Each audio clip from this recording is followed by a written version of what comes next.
7월 28일 한미 양국이 기존 민수 분야 우주 발사체의 고체 연료 사용 100만 파운드 초역적 제한을 해제하면서 우주 발사체 개발의 장애물을 제거하는 과학기술 국제협력 성과를 거두었다. 이번 해제에 군용 사거리 800km 이상 제한이 풀린 것은 아니다. 한국의 우주발사체 개발은 한국 정부가 지난 1979년 미국으로부터 미사일 기술 이전을 받기 위해 사거리 180km로 제한한 한미지대제 미사일 각서에 서명함으로써 결과적으로 한국의 우주발사체 개발을 지연시키는 결과를 가져왔다. 우주발사체를 국제적으로 규제하는 것으로 미사일 기술 통제체제와 한미 미사일 협정이 대표적이다. 둘 다 탑재 중량이나 사정거리 면에서 일정한 기준을 넘는 군용 로켓, 무인 비행체, 우주발사체 관련 장비 및 기술 등을 제약한다. 다만 전자는 수출 및 기술 이전을 통제하는 것이고 후자는 개발 및 보유를 통제하는 것이다. 미일 유럽은 민간 주도로 비용 절감을 위한 새로운 발사체 기술을 확보하고 있고 인도, 러시아, 중국은 해외 의존을 탈피하기 위해 독자 역량을 강화하고 있다. 우주 선진국은 초기에 정부 투자로 기반을 조성하고 이후 민간 참여를 유도한 후 민간 주도 혁신을 통한 신산업 창출 단계까지 진입하고 있다. 2018년 기준 전세계 우주시장 규모는 3,600억 달러 규모로 전년 대비 3% 성장했다. 위성 서비스 분야가 1,265억 달러로 가장 큰 비중을 차지하고 있으며 지상 장비 1,250억 달러, 위성체 제작 195억 달러, 발사체 62억 달러 등의 순이다. 한국군 첫 전용통신 위성 아나시스 2호를 실은 스페이스X의 팰컨 9 로켓이 지난달 20일 오후 5시 30분 미국 플로리다주 케이프 커네버럴 공군기지의 40번 발사장을 이륙하고 있다. 이번 미사일 지침 개정의 경제적 측면을 살펴보면 경제적인 발사체 개발이 가능할 수도 있다. 고체 추진제는 단순한 구조로 무게가 가볍고 부피가 작으며 제작 비용이 저렴한 것으로 알려져 있다. 실제로 우리나라 민간 업체가 소형 발사체를 고체 연료 기반으로 개발 중이기도 해 뉴스페이스 시대의 저비용, 단기, 혁신적 우주 개발 방식을 추구하기도 한다. 과학기술적 측면에서는 고체 연료, 액체 연료, 하이브리드 등 다양한 조합의 발사체 개발이 가능할 것이다. 고체 연료는 액체 연료 대비 발사 준비 기간이 짧고 발사 절차가 단순한 장점이 있어 우주 선진국 다수는 고체, 액체 연료 병행 중이다. 유럽의 아리안 발사체와 일본의 HE 발사체는 액체 엔진과 고체 부스터를, 인도의 PSLV 발사체는 액체 엔진과 고체 엔진을 함께 활용하고 있다. 우리나라는 고체 추진제를 사용한 1단형 과학 로켓 KSR-1, 2단형 과학 로켓 KSR-2와 나로호 2단 개발 경험이 있어 후속 R&D를 통해 역량 확보가 가능할 것이다. 유럽의 아리아노, 미국의 아틀라스, 일본의 HEB, 인도의 GSLV 등 액체 엔진 코어와 고체 부스터 형태로 성능을 향상시킨 선진 우주개발국 사례를 참조할 수 있다. 우주개발은 정치적 힘으로서의 하드파워, 일상생활의 편의성을 제공하는 사회 인프라, 국민의 자긍심을 높이는 소프트파워, 시장 실패를 극복하는 정부 공공사업, 부가가치로서의 상품 등의 특성을 골고루 가지고 있다. 4차 산업혁명이라는 변혁의 문턱에 있는 지금 우리의 우주개발 잠재력을 재발견하고 돌파구를 모색하는 지름길을 모색해야 할 것이다. 정부의 중점 육성 전략을 바탕으로 3학년이 연계하여 R&D 역량을 모은다면 우주 분야는 향후 우리의 기술 혁신과 국민 경제의 중심적인 역할을 담당해 나갈 수 있을 것이다. 독일의 V2 로켓 개발 이후 미사일 개발 기술은 발전을 거듭해 탄도미사일이라는 가공할 무기를 만들어냅니다.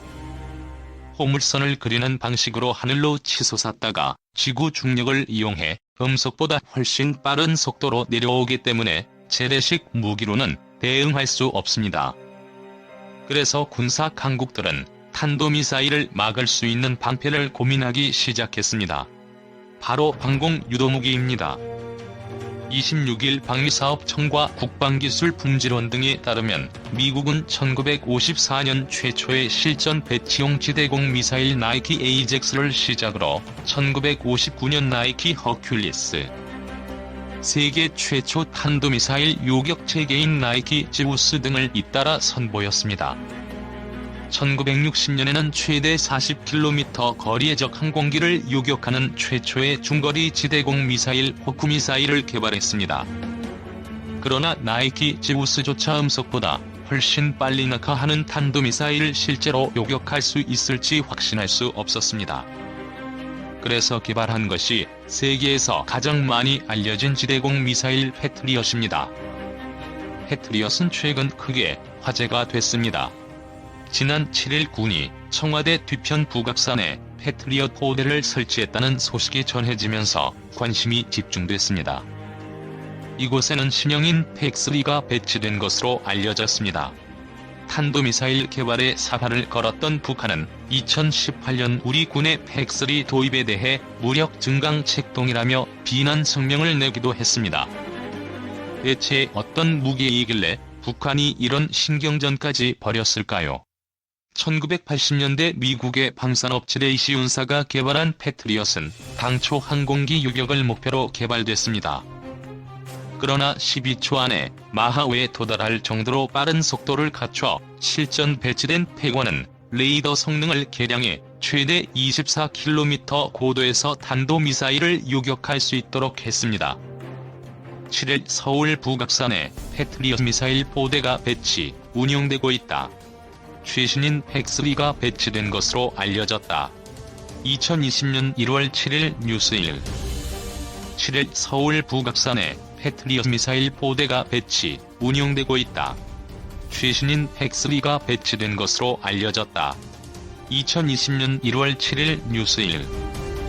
1986년에는 자국의 랜스 미사일을 요격해 성능을 입증했습니다. 요격 성능을 높이기 위해 패트리엇 1개 포대는 레이더와 8개의 발사대로 구성됐습니다. 패트리엇이 본격적으로 이름을 알리기 시작한 것은 팩2부터입니다. 레이더 해상도를 더 높이고 GPS를 추가했으며 탄두와 근접 신관을 개량했습니다. 1991년 이라크를 침공한 사막의 폭풍 작전 당시 미군을 보호하기 위해 실전에 투입됐습니다. 이라크의 스커드 미사일을 요격하는 모습이 TV 전파를 타자 미사일 잡는 미사일로 불리며 인기가 치솟았습니다. 그러나 실제 요격률은 40% 내외로 확인되며 성능이 과장됐다는 지적이 나왔습니다. 우리 군도 2008년 1조 원을 들여 뒤늦게 독일이 사용한 중고 팩2를 도입했는데 2012년 한미 공동연구 결과 탄도미사일 요격 성능이 40% 미만으로 드러나 논란이 일었습니다. 그래서 2016년 우리가 새로 도입 결정을 내린 것이 팩3입니다. 우리 군은 팩3 도입으로 요격 성공률이 70% 수준으로 높아질 것으로 기대하고 있습니다.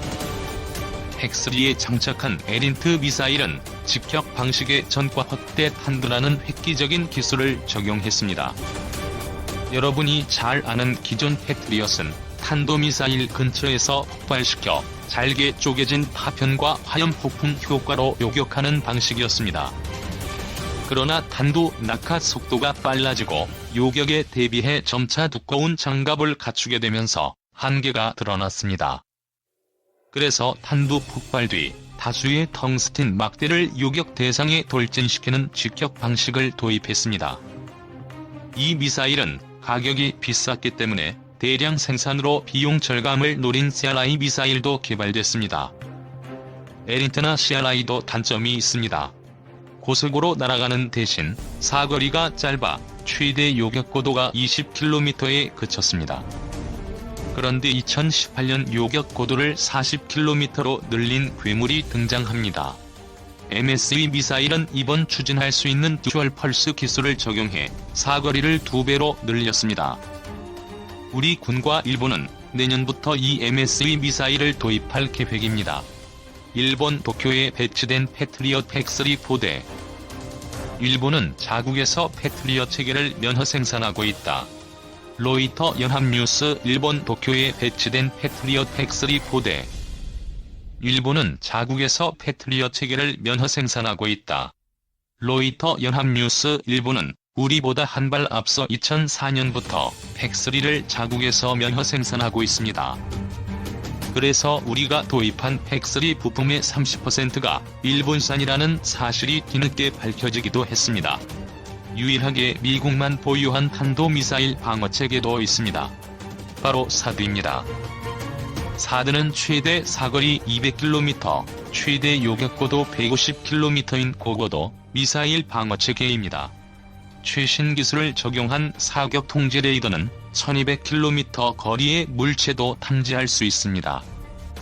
사드 1개 포대는 레이더와 6개의 발사대로 구성되어 있습니다. 발사대 1개는 요격 미사일 8발을 장착할 수 있고 재장전은 30분 안으로 가능합니다. 사드는 항공기 요격용으로는 사용하지 않습니다. 대신 미사일 요격을 위해 특수 기술을 적용했는데 일정 거리까지 날아가면 추진체를 버리고 탄두만 날아가 탄도미사일에 직격하는 방식입니다. 또 공기가 희박한 환경에서 표적 탐색이 용이한 적외선 탐색기를 공기 저항을 적게 받기 위해 측면에 장착했습니다. 가장 독특한 기술은 자세제어 장치입니다. 대부분의 미사일은 보조 날개를 이용해 방향을 바꿉니다.